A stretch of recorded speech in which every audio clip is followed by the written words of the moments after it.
In the parlance of the United Nations, there's never a failed UN conference. We may have diminished expectations, we may have limited success, but there will be something coming out of this meeting.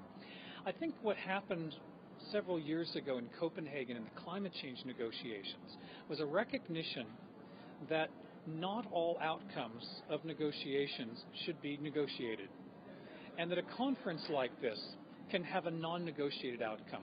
I think one of the big outcomes of this meeting is going to be the Secretary General's initiative on sustainable energy for all. This is the year of sustainable energy, and there's going to be large events toward the end of the conference talking about the commitments that have been made by the private sector, by governments and others on sustainable energy for all. So what can we expect from this meeting? First of all, Rio+20 is not a meeting that can take decisions. This is a meeting that can make recommendations. This is a meeting where these recommendations can be passed forward to the General Assembly, and there will be General Assembly decisions. So there are going to be recommendations to continue a process, very probably, on developing sustainable development goals in conjunction with the Secretary General's initiative of continuing what are called the Millennium Development Goals past 2015 and reformulating new goals, but in particular incorporating in some sustainable development goals as well. There's probably going to be some sort of an outcome from this meeting on the international framework for sustainable development. What are the organizations, what are the institutions where sustainable development is going to be discussed, both at the intergovernmental level and the United Nations level?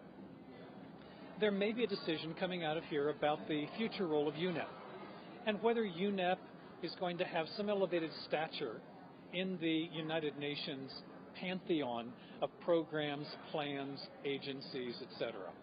So those are the things that I think are going to be outcomes of this meeting.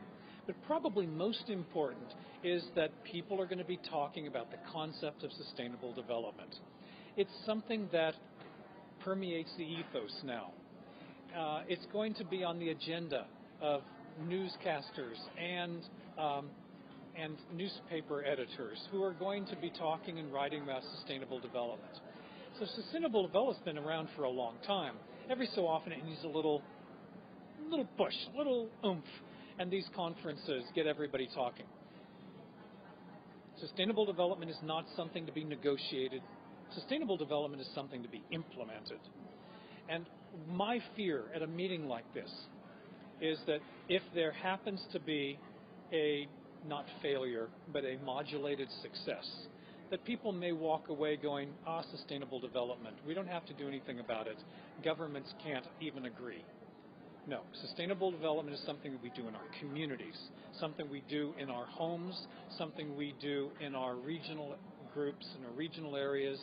Sustainable development is not a negotiation. Sustainable development is something to be implemented. You are very clear, and from a man who works in the information field, that's no surprise on what the potential goals of this conference are and what could potentially be achieved. But that doesn't seem to be shared in the wider information community, be it journalists or other forms of media who are trying to work out what this conference what could happen at this conference. Do you think the information world is there enough information out there? Is there too much information out there, or are people being given information in just the wrong ways? Well, you know what? United Nations was set up how many years ago? 60 years ago now, to do one thing, and it does that one thing very well. The United Nations was set up to slow things down.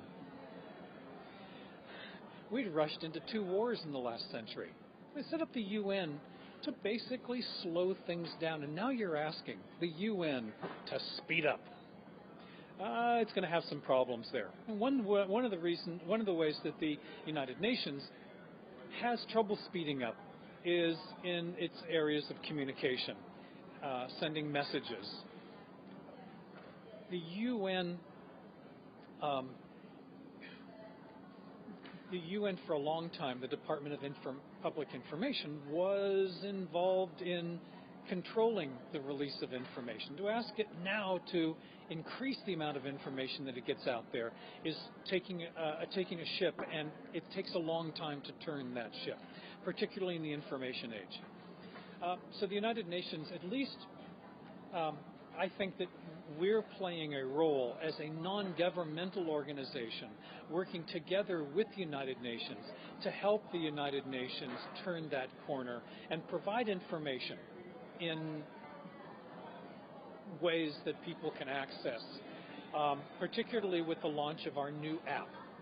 So, IISD is supporting the Secretary General's PaperSmart Initiative.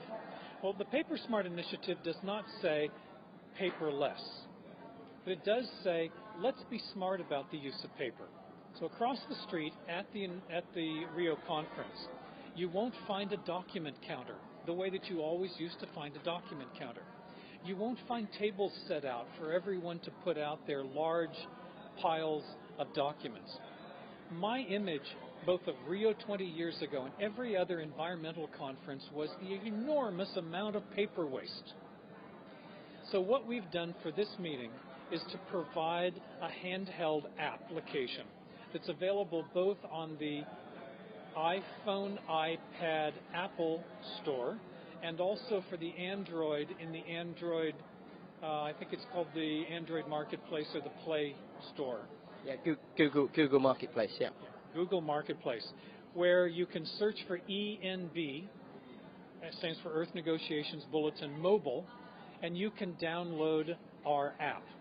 Or you can go to the website enb.iisd.mobi for an HTML5 version that you can use on your BlackBerry.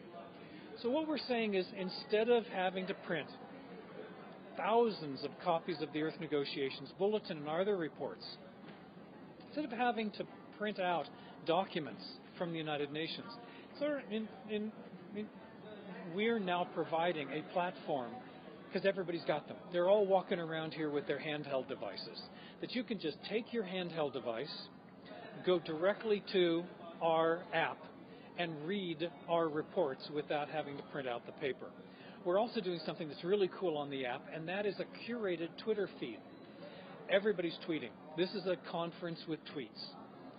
And they're all using a hashtag, which is a little tag that you put into a tweet that helps people find the information that you're tweeting. Well, there are two hashtags for this meeting.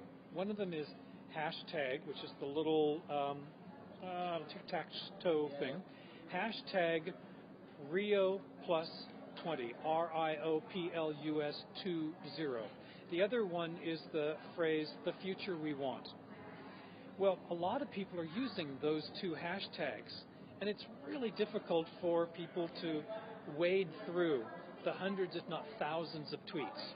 So what we've done is partner with the major group of children and youth, with volunteers who are actually going through the Twitter feeds that are hashtagged Rio+20 and the future we want, and retweeting just the very best into a Twitter feed called Rio+20 RT. Well, this Twitter feed's available on our handheld application, and it's a good way to follow what's going on. Also on the handheld app, you can see a map of the venue, so you know how to get around, and we also have our RSS feed of all of the knowledge management stories that we have on sustainable development.